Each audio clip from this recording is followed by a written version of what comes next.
ಆತ್ಮೀಯ ಪತ್ರಕರ್ತ ಮಿತ್ರರಿಗೆ ಹಾಗೂ ಟಿವಿ ಮಾಧ್ಯಮದ ಮಿತ್ರರಿಗೆ ನಮಸ್ಕಾರಗಳು.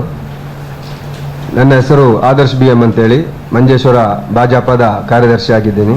ನಾವಿಂದು ಪತ್ರಿಕಾಗೋಷ್ಠಿ ಕರೆದ ಉದ್ದೇಶ ಏನಂತ ಹೇಳಿದರೆ, ಇತ್ತೀಚೆಗೆ ನಡೆದಂತಹ ಖಾಸಗಿ ಟಿವಿ ಚಾನೆಲ್ನಲ್ಲಿ ತಲಪಾಡಿ ಟೋಲ್ ವಿಚಾರವಾಗಿ ನಡೆದಂಥ ಒಂದು ಚರ್ಚಾ ಕಾರ್ಯಕ್ರಮದಲ್ಲಿ ನಾನು ಆಡಿದಂಥ ಒಂದು ಮಾತು, ನಕಲಿ ಹೋರಾಟಗಾರರಿಂದಾಗಿ ತಲಪಾಡಿ ಟೋಲ್ ವಿಚಾರ ಯಶಸ್ವಿ ಕಾಣುತ್ತಿಲ್ಲ, ಹಾಗೂ ನಕಲಿ ಹೋರಾಟಗಾರರು ಎಂಬಂಥ ಒಂದು ಮಾತಿನಿಂದಾಗಿ ಅಲ್ಲಿ ಹೋರಾಟ ಮಾಡುತ್ತಿರುವಂತಹ, ನಿಷ್ಠೆಯಿಂದ ಹೋರಾಟ ಮಾಡುತ್ತಿರುವಂತಹ ಸಮಾಜಮುಖಿ ಹೋರಾಟಗಾರರಿಗೂ ಕಪ್ಪು ಚುಕ್ಕಿಯಾಗಿದೆ ಎಂಬ ಒಂದು ಮಾತು ವ್ಯಾಪಕವಾಗಿ ಹಬ್ಬಿದೆ.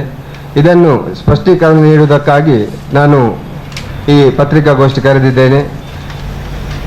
ಆ ಹೋರಾಟಕ್ಕೆ ನೇತೃತ್ವ ವಹಿಸುವಂತಹ ಎಲ್ಲ ಸಮಾಜಮುಖಿ ಹೋರಾಟಗಾರರಿಗೆ ಇದರಿಂದ ತೊಂದರೆಯಾಗಿದ್ದರೆ, ನನ್ನ ಈ ಮಾತಿನಿಂದ ತೊಂದರೆಯಾಗಿದ್ದರೆ ಅದಕ್ಕೆ ಖೇದವನ್ನು ವ್ಯಕ್ತಪಡಿಸ್ತೇನೆ. ಮಾತ್ರವಲ್ಲ, ಈ ಚರ್ಚೆಯ ಬಳಿಕ ಉಂಟಾದಂತಹ ಒಂದು ಆಡಿಯೋ ವೈರಲ್, ನನ್ನ ಜೊತೆ ಚರ್ಚೆಯಲ್ಲಿ ಅಂದು ಭಾಗವಹಿಸಿದಂತಹ ಕಾಸರಗೋಡಿನ ಜಿಲ್ಲಾ ಪಂಚಾಯತ್ ಸದಸ್ಯರು, ಅದೇ ರೀತಿಯಲ್ಲಿ ಹೋರಾಟಗಾರರು ಆದಂತಹ ಅರ್ಷಾದ್ ವರ್ಕಾಡಿ ಅವರ ಹೆಸರಿನಲ್ಲಿ ಒಂದು ಆಡಿಯೋ ವೈರಲ್ ಆಗಿತ್ತು. ಅದು ಸತ್ಯಕ್ಕೆ ದೂರವಾದಂಥ ವಿಚಾರವಾಗಿತ್ತು. ನಾನು ಆ ಆಡಿಯೋ ಸತ್ಯ ಎಂಬುದಾಗಿ ತಿಳಿದು ಅಂದು ಚರ್ಚೆಯಲ್ಲಿ ಅದನ್ನು ಸಮರ್ಥಿಸಿದ್ದೆ. ಆದರೆ ಅರ್ಷಾದ್ ವರ್ಕಾಡಿ ಅವರು ನಂತರ ಮನವರಿಕೆಯನ್ನು ಮಾಡಿಕೊಟ್ಟರು. ಅದೇ ರೀತಿಯಲ್ಲಿ ಅರ್ಷಾದ್ ವರ್ಕಾಡಿ ಅವರ ಸಾಮಾಜಿಕ ಹೋರಾಟದ ಬಗ್ಗೆ ತಿಳಿದಂಥ ನಾನು ಅರ್ಷಾದ್ ವರ್ಕಾಡಿ ಅವರಲ್ಲಿ ಈ ವಿಚಾರವಾಗಿ ಸಮಗ್ರವಾಗಿ ಚರ್ಚಿಸಿದ್ದೇನೆ. ಹಾಗೂ ಅರ್ಷಾದ್ ವರ್ಕಾಡಿ ಅವರಲ್ಲಿ ಖೇದವನ್ನು ವ್ಯಕ್ತಪಡಿಸಿ ನಮ್ಮಲ್ಲಿ ಉಂಟಾದಂತಹ ಭಿನ್ನಾಭಿಪ್ರಾಯಗಳಿಗೆ ನಾನು ಎಲ್ಲ ರೀತಿಯ ಭಿನ್ನಾಭಿಪ್ರಾಯಗಳಿಗೆ ನಾವು ಮುಕ್ತಾಯವನ್ನು ಆಡಿದ್ದೇವೆ. ಮುಂಬರುವ ದಿನಗಳಲ್ಲಿ ನಾಡಿನ ಏಳಿಗೆಯಾಗಿ ಜೊತೆಯಾಗಿ ನಾವು ಹೋರಾಟವನ್ನು ಕೈಗೊಳ್ಳುವಂಥ ನಿರ್ಧಾರವನ್ನು ತೆಗೆದುಕೊಂಡಿದ್ದೇವೆ.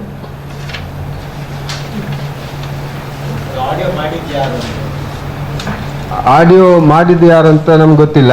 ಅದನ್ನು ಸತ್ಯ ಅಂತ ತಿಳಿದು ನಾವು ಆ ಚರ್ಚಾ ಕಾರ್ಯಕ್ರಮ ನಾನು ಸಮರ್ಥಿಸಿದ್ದೆ. ಹೆಸರಿರಲಿಲ್ಲ ಯಾರ್ದು ಕೂಡ, ಅರ್ಷಾದ್ ವರ್ಕಾಡಿ ಅವರ ಹೆಸರನ್ನು ನಾನು ಪ್ರಸ್ತಾವಿಸಿಲ್ಲ. ಆದರೆ ನಾನು ನನಗೆ ಇದ್ದಂಥ ಒಂದು ಇದಂತ ಹೇಳಿದರೆ ಆ ಆಡಿಯೋ, ಅದು ಮುಂಚೆ ವೈರಲ್ ಆದಂಥ ಆಡಿಯೋ, ಅದರ ಬಗ್ಗೆ ನನಗೆ ಸತ್ಯ ವಿಷಯ ತಿಳಿಯದಿದ್ದ ಕಾರಣ ನಾನು ಅದನ್ನು ಸಮರ್ಥಿಸಿದ್ದೆ. ಅರ್ಷಾದ್ ವರ್ಕಾಡಿ ಅವರು ಅದರ ಬಗ್ಗೆ ನನಗೆ ಸಮಗ್ರ ಮಾಹಿತಿಯನ್ನು ನೀಡಿದರು. ಆಮೇಲೆ ಅವರು ಕೂಡ ಇದರ ಬಗ್ಗೆ ಕೂಲಂಕುಷವಾದ ತನಿಖೆಗೆ ಕೂಡ ವ್ಯವಸ್ಥೆಯನ್ನು ಮಾಡಿದ್ದಾರೆ.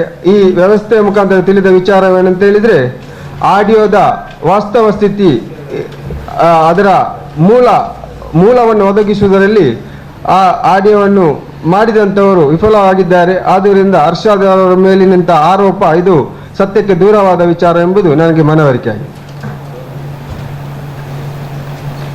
ಧನ್ಯವಾದ.